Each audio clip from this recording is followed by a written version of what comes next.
ஏ பாப்பா, school leave தானே, அம்மா கூட்டிட்டு போறேன், கொஞ்ச நேரம் பாப்பா வச்சுக்கிறியா? பாப்பா வச்சுக்கிட்டு அங்க போய் வேலையே பார்க்க முடியலடா. நான் போனோமே சீக்கிரம் வேலையை முடிச்சுட்டு வந்துருவோம். ப்ளீஸ்டா. அப்போ என்னாலனா பாப்பா வச்சுக்க முடியாதுப்பா. சரி போங்க, ஆனா வேலையை முடிச்சுட்டு சீக்கிரமா வந்துருங்க.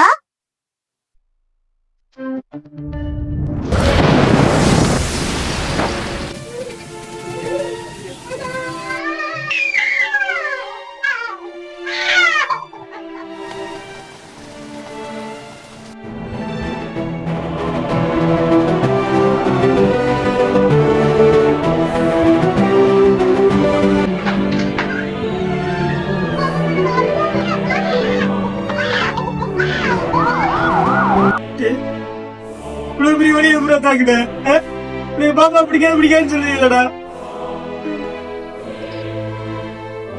அவ என் தங்கச்சில. அண்ணா பாய், அப்பா பாய்.